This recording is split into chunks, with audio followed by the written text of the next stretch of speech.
જે રીતે ભવનાથનો શિવરાત્રી મેળો બરાબર રંગત જામી છે અને આજે હજારોની સંખ્યામાં નહીં પણ લાખોની સંખ્યામાં ભાવિકો આવી ગયા છે. અંદાજે 15 લાખ જેવી સંખ્યામાં ભાવિકો આવતા હોય છે. જ્યારે ભક્તિ તો આવે છે, ભજન પણ આવે છે, પણ જ્યારે ભોજનની વાત આવે ત્યારે સૌથી પહેલા જુનાગઢમાં આપાગીગાના ઓટલા દ્વારા ભોજનની અન્નક્ષેત્રની વ્યવસ્થા થઈ છે. આપણી સાથે નરેન્દ્ર બાપુ જોડાઈ ગયા છે. આપણે એમને પૂછીશું કે કઈ રીતની આખી માહોલ હોય છે અને કઈ રીતની વ્યવસ્થા હોય છે. બાપુ, કઈ રીતની વ્યવસ્થા હોય છે? શ્રી આપાગીગાના ઓટલા ચોટીલા ધામ અમારા પરમ પૂજનીય સદગુરુદેવ શ્રી જીવરાજ બાપુ, ગુરુ શ્રી શામજી બાપુનો આદેશ, એમની વાત કે વધારેમાં વધારે લોકો જમે અન્ન ક્ષેત્રની અંદર અને એમના જઠરાગ્નિ ઠરે એના માટેનો માનવતાવાદી પ્રવૃત્તિઓને સાથે લઈ અને કરવાનું કામ એટલે અન્ન ક્ષેત્ર. શ્રી આપાગીગાના ઓટલા દ્વારા આ અન્ન ક્ષેત્ર સૌથી પહેલા ચાલુ કરવામાં આવે છે અને સૌથી છેલ્લે બંધ કરવામાં આવે છે. આ વખતે પણ 2જી તારીખથી અન્ન ક્ષેત્ર ખુલ્લું મૂકી દીધું, 1લી તારીખથી અન્ન ક્ષેત્ર શરૂ થઈ ગયું અને આવતીકાલે મહાશિવરાત્રી બાદ પણ 1 દિવસ સુધી અન્ન ક્ષેત્ર અહીંયા ચાલુ રાખવામાં આવે છે. વધારેમાં વધારે લોકો મહાપ્રસાદ લે એ આપ સૌના માધ્યમથી હું ખૂબ ધન્યવાદ આપું છું. પત્રકાર મિત્રો, પ્રેસ મીડિયાના મિત્રો, ઇલેક્ટ્રોનિક મીડિયાના મિત્રો, આંગળી ચિંધાનું જે રીતે પૂર્ણ છે એ રીતે તમારા દ્વારા પ્રચાર પ્રસારના માધ્યમથી વધારેમાં વધારે લોકો શ્રી આપાગીગાના ઓટલાનો મહાપ્રસાદ લેવા આવે એના માટેનો પ્રયત્ન કરો છો એ ખૂબ સરાહનીય છે. બાપુ, આ વખતે આમ તો સનાતન ધર્મની વાત આવે એટલે સાધુ સંતો તત્પર જ હોય છે, પણ આ વખતે કંઈક અલગ જ મજા જોવા મળી છે. ખાસ જ્યારે અયોધ્યાની અંદર રામલલા બિરાજમાન થયા છે એ પછી આ પહેલો મેળો છે અને આ પહેલા જ મેળામાં ખાસ બહુ મોટી સંખ્યામાં જનમેદનીઓ છે, ત્યારે આપના દ્વારા શું મેસેજ છે? અમે તો માનવતાવાદી પ્રવૃત્તિઓને સાથે લઈ અને ચાલીએ છીએ. સનાતન ધર્મ એ કોઈ નાની વસ્તુ છે નહીં. સનાતન વસ્તુની જાગૃતતા આદિ અનાદિ કાળથી, આ કઈ આજે કઈ આ ગિરનાર ક્ષેત્રની વાત કરો તો આ ભવનાથનો મેળો કેટલામો છે એ કોઈને ખબર નથી. ઉજવવાની શરૂઆત કરી એ ખબર હશે, બાકી કોઈને ખબર નથી. એટલે ભવનાથ હોય, સનાતન ધર્મ હોય, હરિદ્વાર હોય, દ્વારકા હોય, સોમનાથ મહાદેવ હોય, પછી 52 શક્તિપીઠ, આ બધા સનાતન ધર્મના જે મૂળ વસ્તુઓ છે. એટલે સનાતન તો આદિ અનાદિ કાળથી ચાલ્યો આવે છે. પરંતુ શ્રી નરેન્દ્રભાઈ મોદી દ્વારા આ વખતે જે રીતે અયોધ્યાની અંદર રામ મંદિરની અંદર મૂર્તિ પ્રતિષ્ઠાનો જે કાર્યક્રમ રાખવામાં આવ્યો એને હિસાબે સનાતન ધર્મના લોકોમાં જાગૃતતા ખૂબ વધારે આવી ગઈ છે કે પોતે સનાતની છે અને એનો દરેક લોકો ગર્વ લે છે કે ભાઈ અમે પણ સનાતન ધર્મના લોકો સાથે જોડાયેલા છે. એટલે મેળામાં વિશેષ જમાવટ છે. શ્રી આપાગીગાના ઓટલે હરદમ લીલા લેર છે. બાપુ, એક મિનિટ રોકીશ કે ભાઈ અહીંયા જે લીલા લેર તો છે, પણ ખાસ કેવા પ્રકારના મેનુ હોય છે અને કઈ રીતનું ભોજન હોય છે? અહીંયા મેનુ અમારો ઠાકર જમાડે છે. ભવનાથનું સાનિધ્ય, ઠાકરના આશીર્વાદ, માં અંબાજી અને માં બહુચરાજીના આશીર્વાદથી આ બધું ચાલે છે. અહીંયા કરતા હરતા સમાહરતા કોઈ છે નહીં. જે કાંઈ ચલાવે છે એ જેનું નામ છે એ જ ચલાવે છે. અમે તો ખાલી ફક્ત ને ફક્ત એક કડી રૂપ માણસ છે. અહીંયા આ લોકો જમે છે, કોણ જમે છે, કેવી રીતે જમે છે એ અમને કોઈ ખ્યાલ નથી.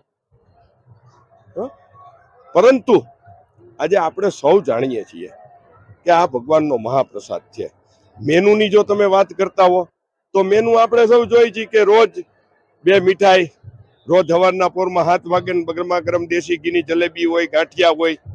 કાલે બધાને છોલે પૂરી ખવડાવી, પરમ દિવસે બધાને પાઉંભાજીના ખવડાવી. આજે તમે જોવો છો કે આજે બધા લોકોને જેમ વધારે વધારે પસંદ પડે એમ આજે ચાપડી ઊંધિયાનો ભેગો પ્રોગ્રામ છે. બધું મેનુ તો હોય પણ રોજ અલગ અલગ પ્રકારના મેનુઓ. એના દ્વારા 2 મીઠાઈ, 2 શાક, દાળ, ભાત, શાક, રોટલી, અનેક પ્રકારના વ્યંજનો દ્વારા લોકોનો જઠરાગ્નિ શાંત કરવા માટેનો અમારો એક આ નાનકડો પ્રયાસ છે. બાપુ, આવતીકાલનો દિવસ એટલે શિવરાત્રીનો દિવસ અને શિવરાત્રીનો દિવસ બહુ મોટો દિવસ કહેવાય છે. આ દિવસે કંઈક ખાસ મેનુ આપના તરફથી ડિસાઈડ કરવામાં આવ્યું છે? ટન મોઢે કંઈક શ્રીખંડ મગાવવાની કંઈક વાત છે, શું વાત છે? અમે કઈ નક્કી કરવા વાળા છે જ નહીં, તમને પહેલા કહી દીધું.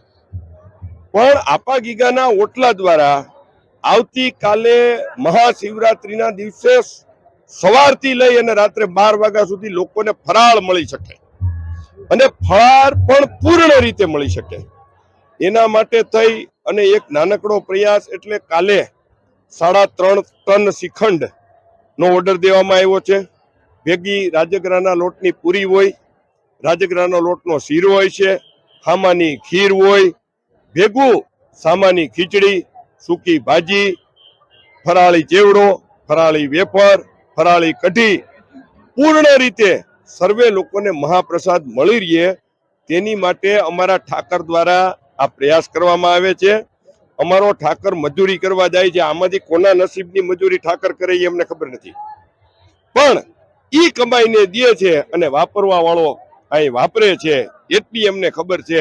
કોણ કોના નસીબનું ખાય છે ઈ કોઈને ખબર હોતી નથી.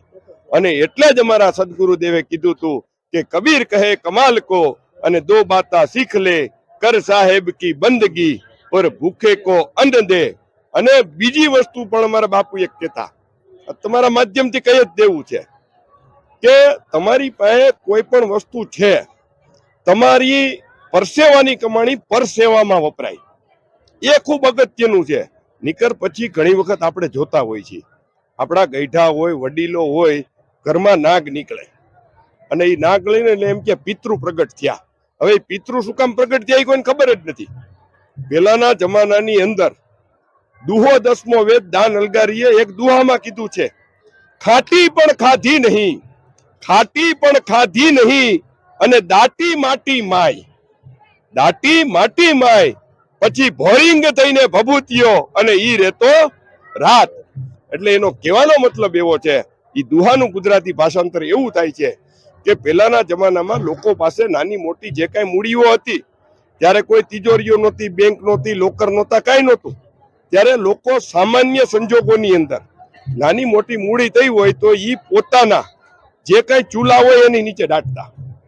ચૂલામાં પૈસા નાની મોટી લક્ષ્મી દાટી રાખે એટલે એ ત્યાં રહીએ. પછી ખાટી પણ ખાધી નહીં, પૈસા હતા પણ હારા કર્મની અંદર વાપરા નહીં, દાટી માટી માય. એટલે લોકો એવું કહે છે, શાસ્ત્ર એવું કહે છે, તમારી પાસે તમારીથી જરૂરિયાતથી વધારેના પૈસા, હું એમ કોઈ નથી કહેતો તમારું ઘર બાળીને તીરથ કરજો, એવા કોઈ દી કોઈને કાંઈ દેવું નહીં. પેલા ઘરે મા બાપની, ભાઈઓ કુટુંબની સેવાથી શરૂઆત કરવી.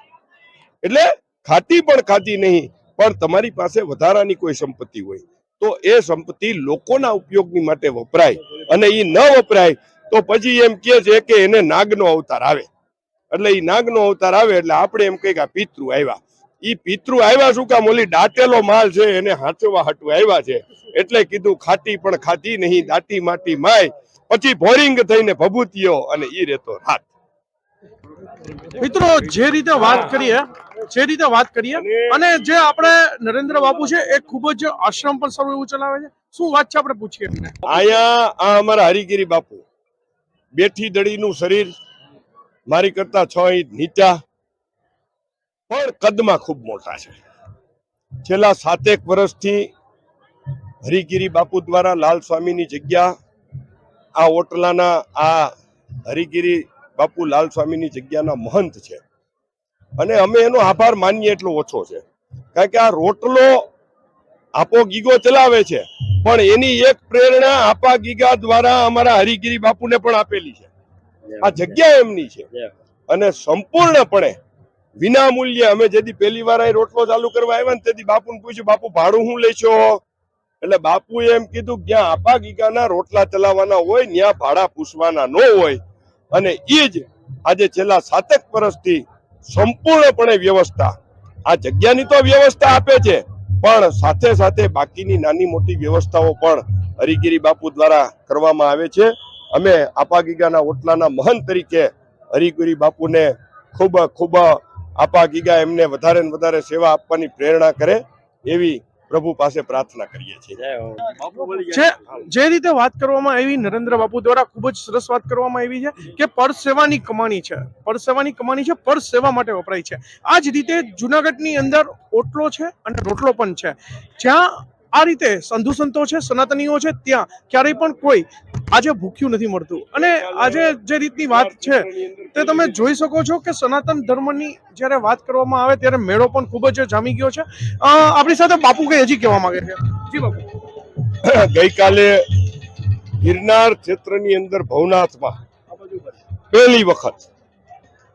પહેલી વખત અત્યાર સુધીમાં દરેક પોતપોતાના અખાડા માટે રસોઈ દેતા હોય છે, પણ અત્યાર સુધીમાં ક્યારેય પણ સમગ્ર અખાડાઓને બોલાવી અને સમષ્ટિ કરવામાં આવેલ નથી. ભગવાન સદાશિવ ભવનાથ મહાદેવના આશીર્વાદથી ગઈકાલે સમષ્ટિ કરવાની અમને પ્રેરણા થઈ અને સમગ્ર અખાડાઓના અધિકારીઓ પદાધિકારીઓ અહીંયા આવ્યા.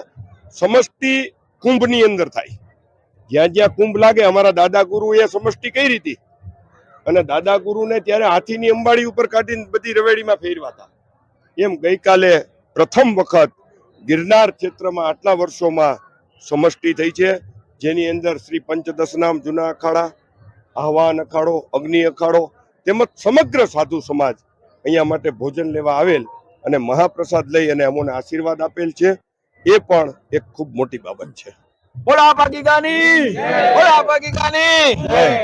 જે રીતે વાત કરવામાં આવે છે સમષ્ટિ ભંડારાની, ખૂબ જ કુંભ મેળાની અંદર આ ભંડારો થતો હોય છે અને આ વાત એ રીતની હોય છે. અત્યારે જે આપણે મળ્યા હતા એ હતા અપાગીગા ઓટલાવાળા નરેન્દ્ર બાપુ, અને એને ખૂબ જ વાત સરસ કરી છે કે જ્યાં ઓટલો અને રોટલાની જરૂર છે ને ત્યાં ક્યારેય સંતો પીછેહટ નથી કરતા. સાગર નિર્મલ, જીવીવી મીડિયા, જુનાગઢ.